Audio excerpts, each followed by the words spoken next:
A college football playoff appearance is on the line this weekend for the Sun Belt and the American Conference. Definitely going to be a loaded weekend in the G5. Welcome on in. This is the Southern Sports Scene. I'm your host, as always, Lucas Hill. You can follow me on Twitter at Lucas Hill SEC. And for more from us here at Southern Sports Scene, you can also holler at us on our YouTube. Make sure you hit the like, share, and subscribe button down below. Got my man, the G5 guru, I call him, Garrett Armbrust. Garrett, appreciate you hopping on, man. Always a pleasure to talk with you, man. How are you? Of course, brothers. Appreciate you having me on. First time I think we've talked in person. I know we've exchanged text a few times, but good to put a name to the face and have me on the show today. So appreciate that.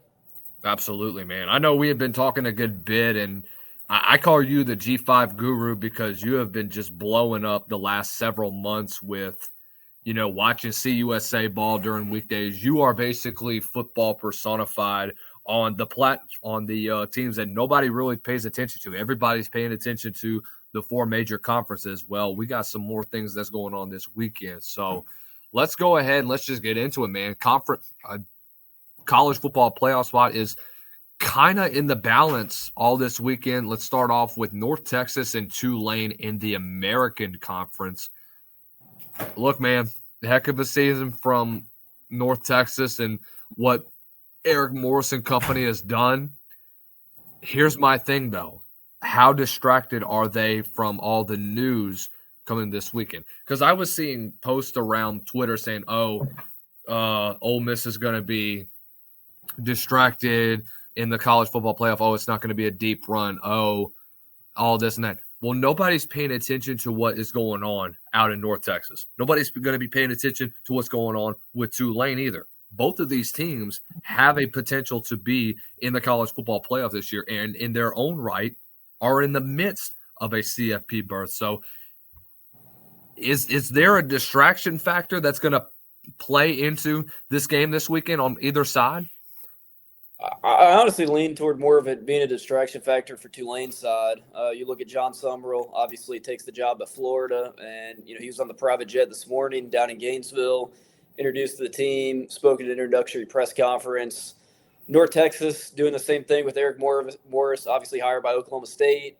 He's obviously going to continue finish coaching out the season, as is Summerall. But Eric Morris has been doing the same thing he's been doing all season. He's working with the team. He's doing his normal press conferences throughout the week for North Texas.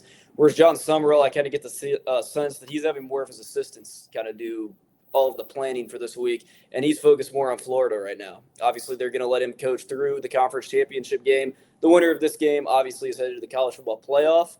But from that perspective, I would say that Tulane probably has a coach that's a little bit more distracted than North Texas right now.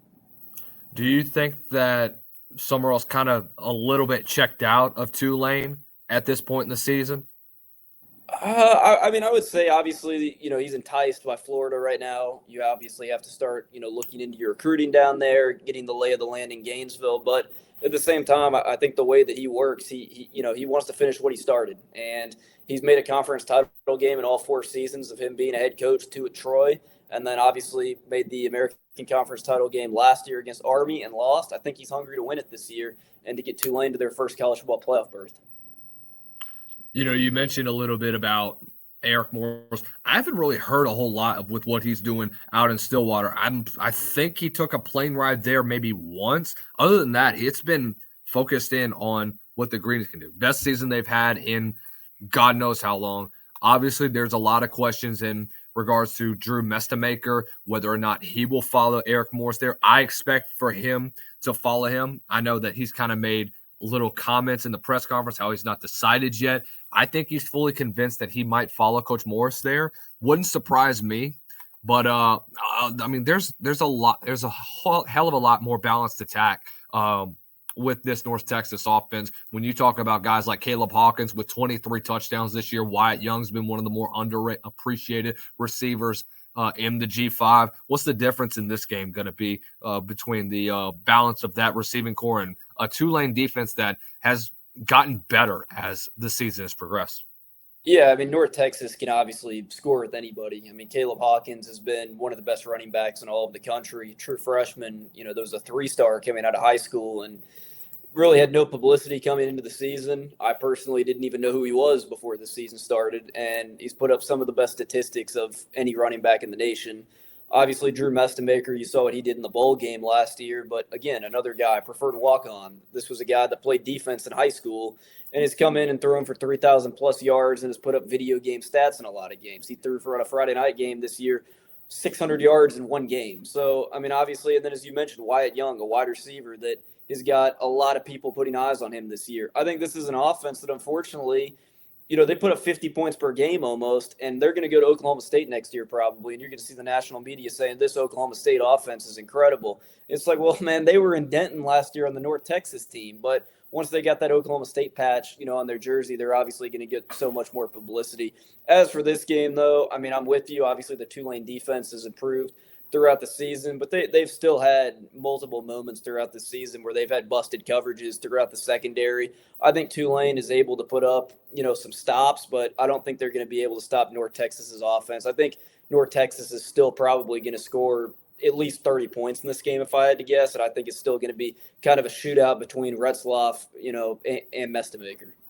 Here's the thing that I've had against Retzloff is that he's a very efficient quarterback. The problem is that he's inconsistent. And we've seen it in games against teams like UTSA where he's throwing 50%, has a completion percentage of 50%, 29%, his worst game of the year against Ole Miss. And that was a game I thought all the way back in September, I thought Tulane was going to continue to be competitive. They'd shown it before against Ole Miss in years past.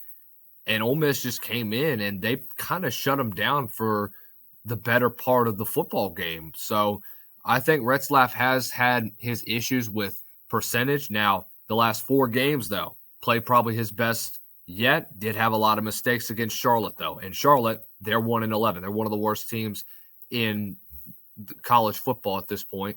And I'm surprised that they didn't fire a guy like Tim. Albin. Yes, that's what I'm thinking. And look, I like Tim Albin, but he's inheriting a program that's really bad. And look, I know that this was a Charlotte program that not too long ago went to a bowl game, but you think about the roster turnover they've had over the last 2 to 3 years, and it just seems like nothing's gotten better. But back to Tulane. I just haven't seen the same consistency that I was expecting from Jake during the first 3 games of the season. You haven't seen kind of that dual threat capabilities had. He's only got a total of 5 yards rushing the last 3 games combined, and he's not running the football as much. Do you think he tries to do so this weekend? And is your offensive coordinator getting in Retzloff's ear and saying, hey, we got to be able to stretch the field. We got to be able to utilize your legs today? Yeah, I mean, I would think so. I don't think that Tulane can win this game being one-dimensional on offense. I think you have to be multi-dimensional. Obviously, the run game opens up the pass game, and then obviously if he's passing it downfield and making plays stretching the field, it opens back up the run game. But, I mean, as you said, his dual threat abilities haven't really been stretched out as much as you probably saw at BYU last season. And, that UTSA game was an interesting game. It was a Thursday night game, and he was really benched at the end of that game once it kind of became out of hand. And at the beginning of the season, even, some of the first couple games of the year, I mean, the Northwestern game, that game was won from the Tulane defense. I think I think Northwestern had 4 turnovers in that game, maybe. Preston Stone had at least 3 or 4 interceptions, I remember, in that game. Obviously, they beat Duke, and then, as you said, they go to that Ole Miss game, and you would have thought that was a game that they would have been really competitive in. It's been a game over the past couple of years that's been a competitive game.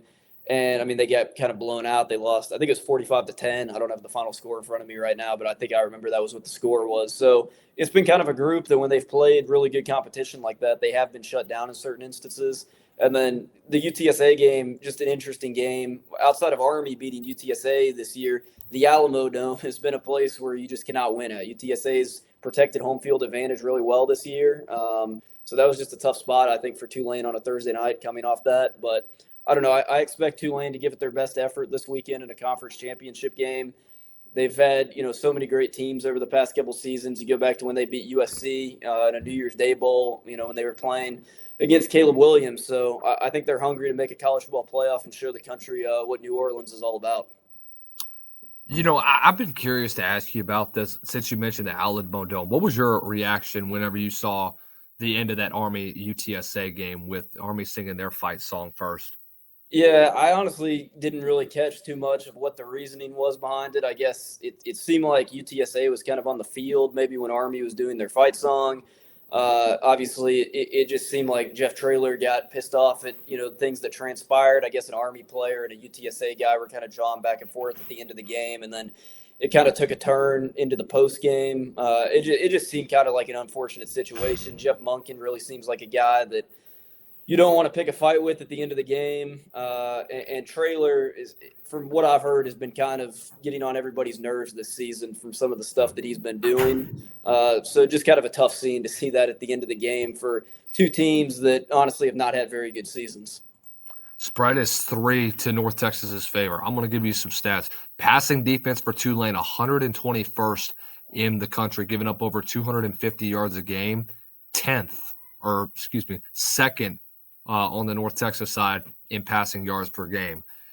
I gotta say, man, I have a very hard time seeing. I know it's at Tulane, and I know of the implications that both teams are obviously facing. I just have a hard time seeing a team like Tulane that defensively has struggled in the secondary being able to defend against the array of receivers that North Texas has. Give me North Texas to cover in this one. I think they managed to cover by double digits. What say you? I think it's possible. I like them covering, giving them, getting a field goal there. I think they're definitely going to win by more than a field goal. I don't know about double digits. I'd say they're probably going to win by a touchdown. If they get up double digits late, maybe, Tulane can backdoor, and get a touchdown late or something and push. But I don't know. I see North Texas winning this game. Like you said, they just have so many valuable weapons on offense and an array of receivers and a secondary for Tulane that's been a little bit hit or miss this season. So I'm with you on this one. I think North Texas is going to do it, and I think North Texas is going to be going into the college football playoff. And it's going to be a school that, the casual fan probably has not really heard much about the University of North Texas, but they go into a college football playoff game and they get a matchup that they could possibly do something with.